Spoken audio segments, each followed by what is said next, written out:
Сонсогчдоо үзэгчтэй MBC News мэдээллийн хөтөлбөрийн пүрэв гарагийн дугаар эхлэж байна. Мэдээллийн товчхонд анхаарал хандуулна. Хүн ам орон сууцны 2020 оны улсын ээлжид тоолго Өвс аймагт эхэллээ. 2019 оны жилийн эцсийн мал тоолгоор Өвс аймаг 3,279,288 толгоомол тоолууллаа. Хөдөлгөөний хөлсний доод хэмжээ 420 мянган төгрөг болж нэмэгдсэн журам 1-р сарын 1-ээс мөрдөгдөж эхэлсэн. Эдгээр болон бусад мэдээллийн дэлгэрэнгээд анхаарал хандуулна. Эхлэж байна. Хүн ам орон сууцны 2020 оны улсын ээлжид тоолго өнөөдөр Ус орон даяар нэгэн зэрэг эхэллээ. Энэ удаагийн тоолго бүртгэл уламжлалт аргыг хослуулан явуулж байгаагаар онцлогтой юм. Аймгийн хэмжээнд санамсаргүй төврийн аргаар 2240 өрх тоолгонд хамрагдаж байна. Монгол Улсын хүн ам орон сууцны 11 дахь удаагийн улсын ээлжид тоолго өнөөдөр орон даяар нэгэн зэрэг эхлээ. Энэ удаагийн тоолго нь анх удаага бүртгэлд суурилсан болон уламжлалт аргыг хослуулан зохион байгуулж байгаагаараа онцлогтой юм. Аймгийн засаг даргын урлагч Нэм Самбуу хүн ам орон сууцны 2020 оны тоолгын ажлыг албан ёсоор нээж 10 жилд нэг удаа зохион байгуулагддаг тоолгын ажлыг аймгийн хэмжээнд зохион байгуулах нийт тоологч шалгагч нарт амжилт хүссэн юм. Ус аймгийн хэмжээнд санамсаргүй төврийн аргаар нийт өрхийн 10% болох 2240 өрхөд 96 тоологч, 26 шалгагч нар тоолгын мэдээллийг нэгэн зэрэг цуглуулсан ажиллагаар ажилд орлоо. Хүн ам орон сууцны 2020 оны улсын ээлжид тоолго өнөөдрөөс эхлэн 15-ны хүртэл 7 хоногийн хугацаанд орон даяар зохион байгуулагдах юм а. 2020 оны Монгол Улсын улс орон даяар эхэлж байгаа хүн ам орон сууцны тоолгын үйл ажиллагааг албан ёсоор нээхээр бид өнөөдөр цуглаад байна.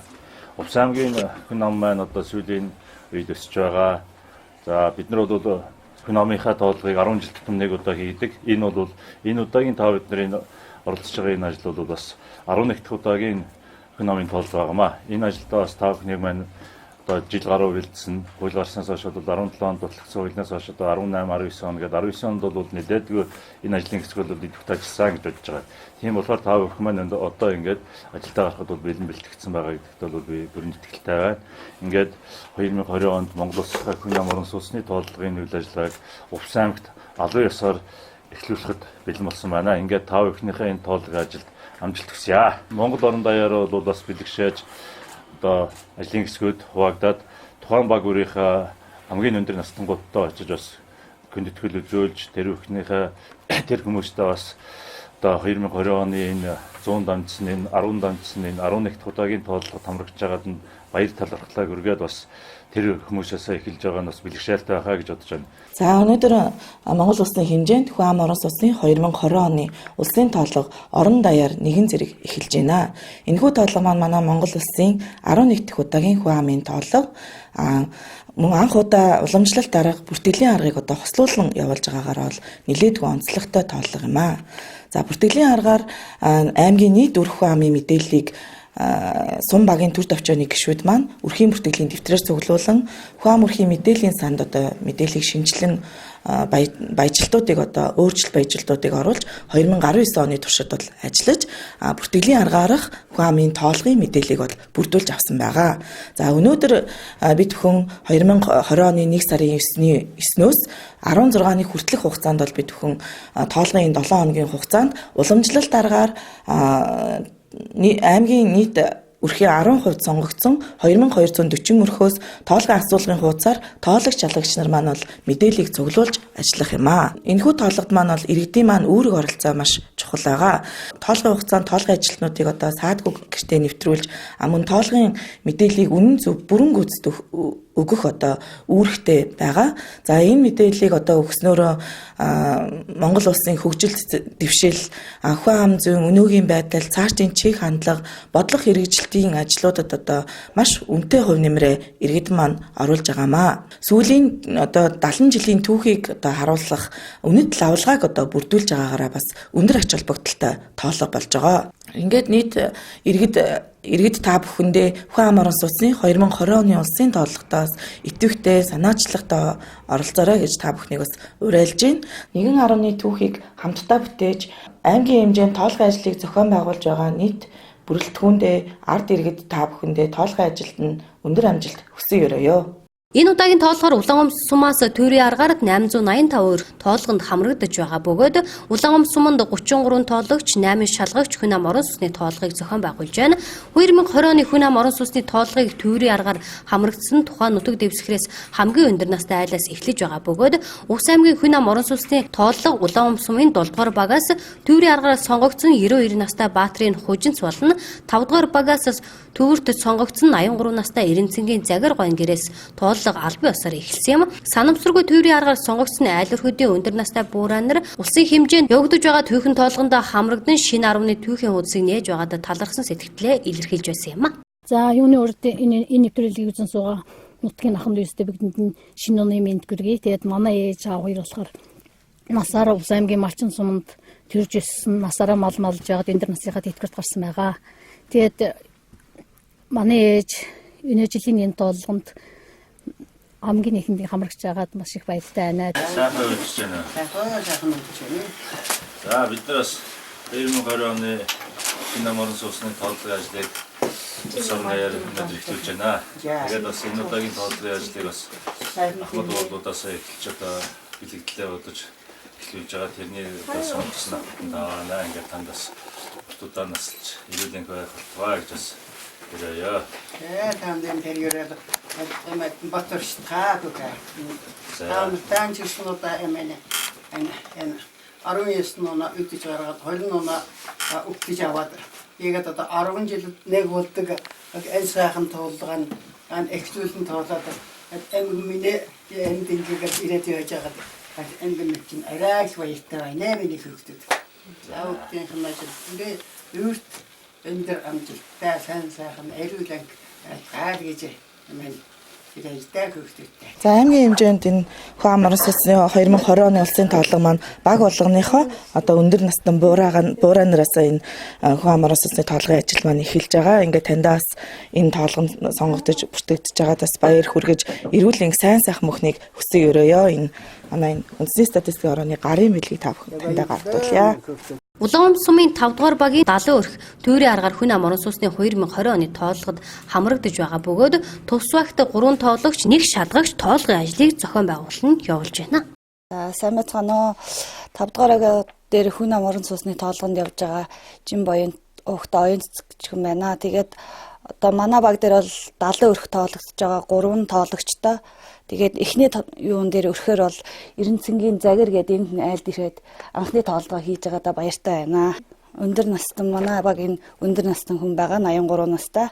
Иргэдтэй хандаж уриалга хийхэд тоологч нарыг очиход гэр орондоо саадгүй нэвтрүүлж идэвхтэй тоолгондоо идэвхтэй оролцохыг уриалж байна. Үнэн зөв мэдээлэл өгч бидний ажил тусалтай үзүүлэхийг ард иргэдээсээ хүсэж байна. Хүн ам орон сүнсний 2020 оны улсын ээлжид тоолгын үеэр Увс аймгийн статистикийн хэлтсийн дарга тунгалаг Улаангомс сумын засаг дарга Пүрүүж явнаар Увс аймгийн хамгийн өндөр настай буурай болох 6 дугаар багийн нэргэн 100 настай Бомбын Жамгойд хүндэтгэл үзүүлж статистикийн хорооноос гаргадаг батламжийг гардуулан өглөө. Бомбгой Монгол улсын хүн ам орон сүнсний 11 удаагийн тоолгын 10-т нь хамрагдаж байжээ. За өнөөдөр энэ Монгол улсын хэмжээнд хүн ам орон сүнсний 2020 оны улсын тоолго маань улс орон даяар нэгэн зэрэг одоо эхэлж зохион байгуулагдаж явж байна. За өнөөдөр манай Увс аймгийн маань хүн ам орон сүнсний тоолго одоо манай Увс аймагт амьдарч байгаа хамгийн өндөр настай 100 настай энэ азаа буурай дээр ирж тоолгын ажлыг бас эхлүүлж байгаадаа баяртай байна.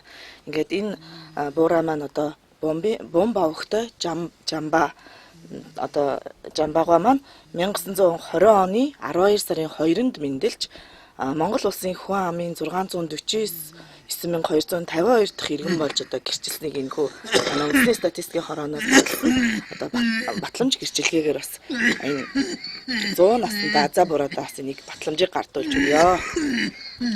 100 нас гэвчээ Бомбын Жамба 10 удаа амарч байна. Өөртөө хэлдэг амжиргал Эвтратан хайрхан тэрдэсгийн кишгийг уданидлээ. Тэрдэсгтээ нэг олон жил хэргэн 30 жил ажил хийлээ. Энд арамчин гэж бандд зүсдэг арамчин байж ирлээ. тоо цасатаад галчиж гэж үлээ. Ийм юм гэж явуулсан нэг гүн. Хүн ам орон сууцны 2020 оны улсын ээлжид тоолгыг явуулснаар засаг захиргааны анхан шатны нэгжийн төвшөнд ард түмнийхээ аж байдлыг өр хэрэгэн бүрээр нь тодорхойлж өнгөрсөн 10 жилийн ололт амжилтыг дүгнэх эрхчлүүдийн бодлого хөтөлбөрийг төлөвлөх суурь мэдээллийг бий болгох ач холбогдолтой юм. Иргэд 10 жилд нэг удаа зохион байгуулагдах хүн ам орон сууцны тоолгодоо идэвхтэй хамрагдаж тоологч шалгагч нарыг саадгүй гэр орондоо нэвтрүүлж тоолгын асуулгад үнэн зөвөөр хариулах шаардлагатай юм. Дараагийн мэдээ. Улс аймгийн хэмжээнд 19 суманд 8931 малч өрх 3,279,288 толгой малыг малн амьдарч байгаа бөгөөд энэ жилийн мал тоолгоор манай аймгийн мал сүрэг 5 төрөлдөө өссөн үзүүлэлттэй байна. Өмнөх жилүүдэд бодоход аймгийн нийт нутагт өвөлжилт өнтэй сайхан болж байна. Улс аймгийн хэмжээнд 19 суманд 8931 малч өрх 3,279,288 толгой мал малн амьдарч байна. Энэ жилийн мал тоолгоор манай аймагт тэмээ 26640, адуу 130658, үхэр 195703, хонь сая 604757, ямаа сая 322532 тоо толгой бүртгэгдэж, урд жилийн тоон үзүүлэлтээс 104.3 мянгаар өссөн үзүүлэлттэй гарсан байна. Манай нийт нутагт бол одоо 5-аас 10 см цастай 5-аас 28-30 цастай байна.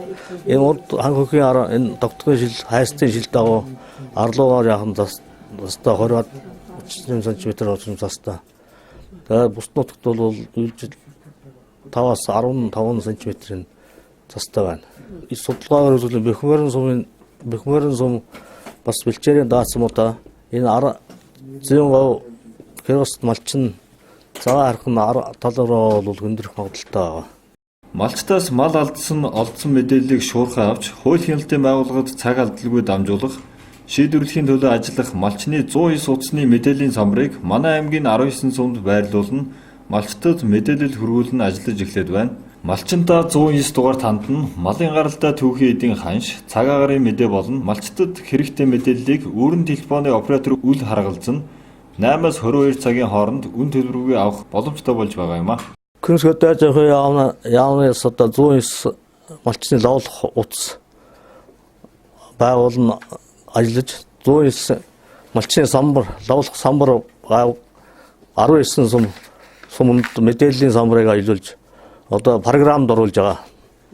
Програмд одоо програм мэдээллийг дамжуулж сумын даргын алуу хөтөө жоохон алуу дамжуулж мэдээлэл солилцохоос гадна 109 дугаарт бол бүх малчд залгаж мэдээлэл авч болно. Энд бол малын үнийн ханш, ноос нуулуурын урамшуул, бүх төрлийн малаа хулгай гэмт хэргийн талаар мэдээлэл, бүх төрлийн мэдээллийг цагаагаар мэдээлэл зэрэг бүх төрлийн мэдээллийг бол асууж лавлаж малчд бол шууд 109-тай харилцаж болно. Оператор бүх төрлийн утаснаас бол энэгүй таны нэгж бол өнөхгүй. Мэдээллийг авч солилцож шууд солилцож байгаа. Үшээ самбарын мэдээллийг бол бүх сум 19 сумд байршуулж байгаа самбарыг.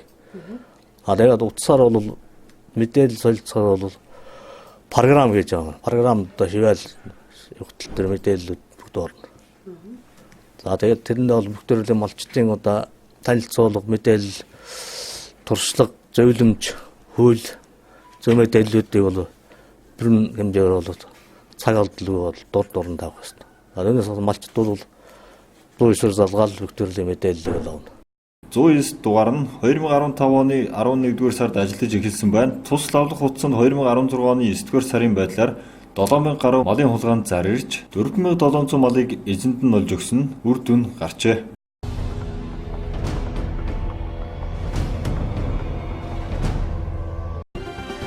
Ахлахын сурагчдад математик, байгалийн ухаан, инженер, технологийн боловсролын суурийг шинжлэх ухааны үндэслэлтэй олгохын тулд давхардсан доогоор 871 сургуульд нийтдээ 4.3 сая орчим ам долларын үнэмхий лабораторийн тоног төхөөрөмж сургалтын хэрэглэгдэхүүнийг олголоо. Азийн хөгжлийн банкны тусламжтайгаар хэрэгжиж буй хөдөлмөр эрхлэх ур чадварыг дээшлэх төслийн хүрээнд инхүү 555 сургууль, математикийн сургалтын хэрэглэгдэхүүн 134 сургуульд, физик 100 сургуульд, хим 82 сургуульд дизайн технологийн лабораторийн тоногт хөрөмж 316 сургуульд аудио видео хэрэгсэлтэй болж буйг боловсрал соёл шинжлэх ухааны спортын сайд Баатар Бэлэг хөдөлмөр нийгмийн хамгааллын яамны төрийн нарийн бичгийн дарга Өнөр Баярнаар сургуулийн захирлуудад гардуулна өглөө боловсрал соёл шинжлэх ухааны спортын яамны сайд Баатар Бэлэг хэлсэн үгэндээ орчин үеийн дэлхийн нийтийн жиг хандлага STEM боловсролыг хөгжүүлэхэд төвлөрч улс орныхоо хэтийн хөгжил рүү чиглэж байна. Тиймээс бид сургалтын орчинг сайжруулах хатуу хөрөнгө оруулалтыг нэмэгдүүлэх чиглэлээр 2020-2030 онд хэрэгжүүлэх боловсролын салбарын мастер төлөвлөгөөнд тодорхой ажлуудыг тусгасан гэсэн юм. 21 аймаг 9 дүүргийн сургуулиудад лаборатори нийлүүлэх энэхүү үйл ажиллагаа боловсрол соёл шинжлэх ухааны спортын яамны сайдын 2019 оны 491 дугаар тушаалаар батлагдсан ахлагын сурагчид сонгосон хичээлээ 198-аас 594 хүртэлх цаг судлах сургалтын орчин бүрдүүлэхэд чухал хувь нэмэр болно гэж салбарын яам үзэж байна.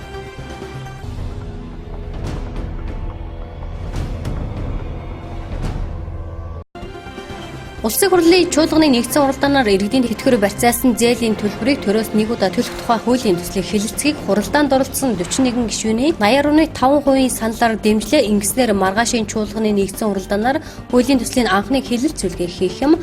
Монгол Улсын аюулгүй байдлын зөвлөлөөс тэтгэврийн зээлийн өрийг нэг удаа тэглэх арга хэмжээг 2020 оны 1-р сараас хэрэгжүүлэх зөвлөмж гаргаж засгийн газарт чиглэл өгсөн.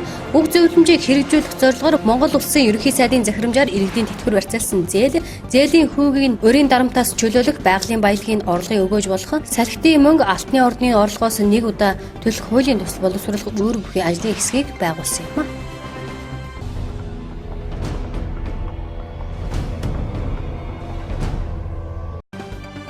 Аймаг нийслэлийн сум дүүргийн иргэдийн төлөөлөгчдийн хурлын сонгуулийн тухай хуулийн төсөл хамт өргөн мэдүүлсэн. Аймаг нийслэл сум дүүргийн иргэдийн төлөөлөгчдийн хурлын сонгуулийн тухай хуулийг дагж мөрдөх журмын тухай хуулийн төслийн хэлэлц хэсгийг байнгын хороо шийдвэрлээд байна. Хуулийн төсөлд орон нутгийн хурлын ээлжид сонгуулийг тоглон зарлах болон санал авах өдрийг хамттан тогтоох, ээлжид сонгуулийн санал авах өдөр нь сонгуулийн жилийн 10 дугаар сарын эхний хагасын аль нэг ажлын өдөр байх. Дахин сонгуулийг тухайн шатны сонгуулийн хороонд дахин сонгуул явуулах нөхцөл байдал үүссэн өдрөөс хойш 14 хоногийн дотор нөхөн сонгуулийг тухайн аймаг нийслэл сум дүүргийн иргэдийн төлөөлөгчдийн хурлын тэргүүлэгчид нөхөн сонгуул явуулах нөхцөл байдал үүснээс хойш 50 хоногт багтаан тоглон зарлах нөхөн болон дахин сонгуулийн зардлыг улсын төсвөөс санхүүжүүлж сонгуулийн ерөнхий хорооны төсөвт жил бүр тусгаж батлах сонгууль зохион байгуулах үйл ажиллагааны зардлын гүйцэтгэлээс гадна төлөвлөлт зарцуулалтанд аудитын байгууллага хяналт тавьж дүгнэлт гаргаж байгаар тусгасан байна.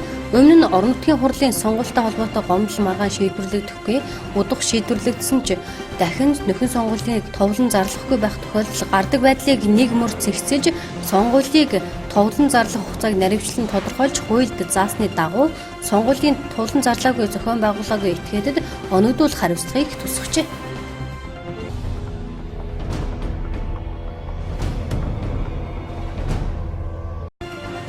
Цагдаагийн ерөнхий газрын мөрдөн байцаах албанаас 2019 онд 30,295 гэмт хэрэг бүртгэлийн хэрэг нээснээс 24,997 хэргийг шийдвэрлсэн. Улсын хэмжээнд 500 орчим мөрдөгч ажиллаж байгаа бөгөөд сард нэг мөрдөгч 81.7 хэрэг мөрдөн шалгаж байна. Цагдаагийн байгууллагын хэмжээнд байгаль орчны гэмт хэрэг анхаарал татаж байгаа бөгөөд эдийн засгийн зарлах гэмт хэргийн гаралт нэмэгдэж байгаа юм. Тиймээс 2020 онд энэ чиглэлээр төлхөө ажиллах юм. Гэмт хэрэг толгдсон 2 хүн дүтмийн нэг нь тодорхой эрхэлсэн ажилгүй 15 хүн дүтмийн нэг нь урд нь яс шийтгэл эдлэж байсан хүн байгаа бол 4 хүн дүтмийн нэг нь согтуугаар гэмт хэрэг үйлдэж байна. 2019 онд гэмт хэргийн улмаас 930 хүний амнаас хохирч 162,346.6 сая төгрөгийн хохирол учирснаас 43,759.6 саяг нөхөн төлөвлөсөн байна. Цагдаагийн ерөнхий газраас Монгол Улсын хэмжээнд 2019 онд үйлдэгдсэн гэмт хэрэг зорчлтыг нөхцөл байдал болон тодорхой төрлийн гэмт хэргийн шийдвэрлэлийн талаар мэдээлэл хийсэн байна. Өнгөрсөн онд улсын хэмжээнд 31,524 гэмт хэрэг бүртгэгдсэн. 2018 оноос 13%-аар буурс үзүүлэлт бол нийслэлийн хэмжээнд 20,261 гэмт хэрэг бүртгэгдсэн. Мөн 21%-аар буурс үзүүлэлттэй байгаа юм. Нийт гэмт хэргийн 58.2% нь өмчлөг эрхийн эсрэг гэмт хэрэг байгуул 26.2% нь хүний эрүүл мэндийн халдваршгүй байдлын эсрэг гэмт хэрэг эзлэж байна. Улсын хэмжээнд 2019 онд гэмт хэргийн гаралт буурч илрүүлэлт нэмэгдсэн хэдий ч гарсан гэмт хэргийг хоногт хуваан авч үзвэл нэг хоногт 88 буюу цагт 4 гэмт хэрэг үлдэгдэж гэмт хэргийн улмаас хоногт 3 хүн амаалдаж 24 хүн гэмтсэн тоо гарч байгаа юм. Гарч буй 10 хэрэг тутмын 3 зодооны хэрэг байдаг бол нэг хором нэг цаг арга хэмжээг явуулсан бөгөөд гэмт хэргийн гаралтыг бууруулахын тулд 8 цагт арга хэмжээг хэрэгжүүлсэн нь үр дүнтэй байсныг онцолж байгаа юм а.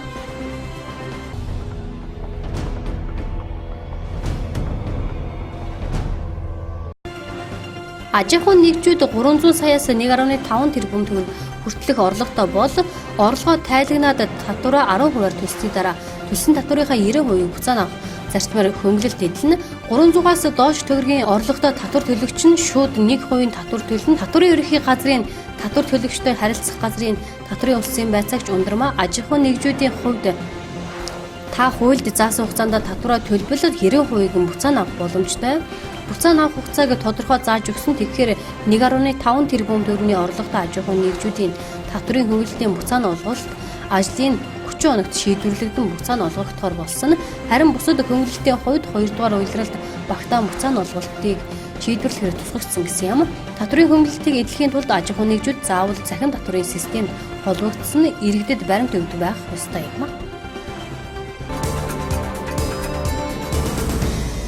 Дараагийн мэдээ 2020 оны 1-р сарын 1-ээс хөдөлмөрийн хөлсний доод хэмжээг нэг цагт 2500 төгрөг буюу сард 420 мянган төгрөг байхаар шинжилэн тогтоосон.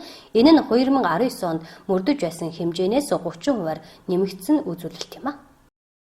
Хөдөлмөрийн хөлсний доод хэмжээ гэдэг нь тодорхой боловсрол тусгай мэргэжил үл шаардах энгийн ажил гүйцэтгэсний цалин хөлсний доод хэмжээ юм.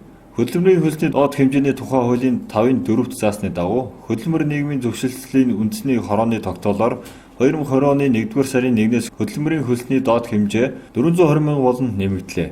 Энэ нь 2019 онд мөрдөгдөж байсан хөдөлмөрийн хөлсний хэмжээг 30%-аар нэмэгдүүлсэн үзүүлэлт юм а. За ингээд хөдөлмөр нийгмийн зөвшлийн 3 талд үндэсний хорооны 2018 оны 05 дугаар тогтоолоор хөдөлмөрийн хөлсний доод хэмжээ 420 мянган төгрөг, за хөдөлмөрийн хөлсний дээд хэмжээг 400 мянган төгрөгөөр тогтоосон байгаа. За энэ хөдөлмөрийн хөлсний дээд доод хэмжээг бол 2020 оны 1 сарын 1-ээс эхлээд бол мөрдөж байгаа. За үүнтэй холбогдуулаад ажил олгогч нар маань бол одоо энэ хоёр хөдөлмөрийн хөлсний доод хэмжээ, дээд хэмжээ хоёр одоо энэ хязгаарын хооронд одоо ажилтан албан хаагчтайхаа нийгмийн даатгалын шимтгэлийг бол одоо төлөх шаардлагатай болж байгаамаа. За түүнээс гадна одоо нийгмийн даатгалын шимтгэлээ сайн дураараа төлдөг малчид, за ажил хөдөлмөр эрхэлдэггүй иргэд, хуваарь хөдөлмөр эрхэлдэг иргэд маань бас яг энэ хөдөлмөрөөсөө доод хэмжээ, дээд хэмжээ хоёрын одоо хоорондын хязгаарт за өөрсдөө орлогоо тодорхойлоод сайн дурын даатгал төлөх боломжтой болж байгаамаа. Бүгд найрамдах Монгол Ард улсын тэтгэврийн тухай хуулиар 1991-ээс 1994 оны хооронд 4 төрлөөр тэтгэвэр тогтоологсон зарим иргэний тэтгэврийг 50 мянган төгрөгөөр нэмэгдүүлэх шийдвэр гарсан.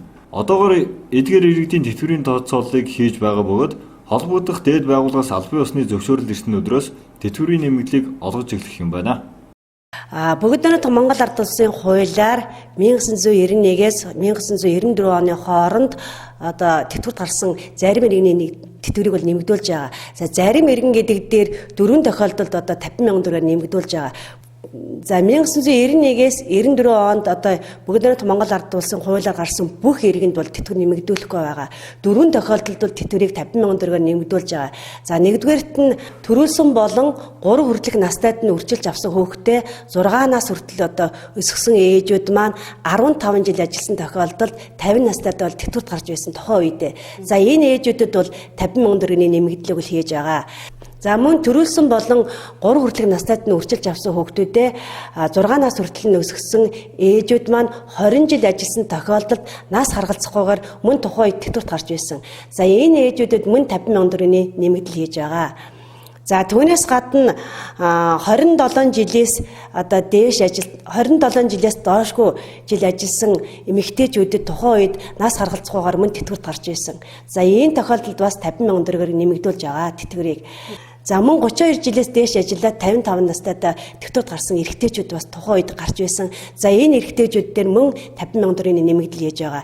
Ингээд саяны миний одоо дурдсан 4 тохиолдолд тэтгэврт гарсан одоо эмэгтэйчүүд, эрэгтэйчүүд дээр тэтгэврийг бол 50,000 төгрөгөөр нэмэгдүүлж байгаа.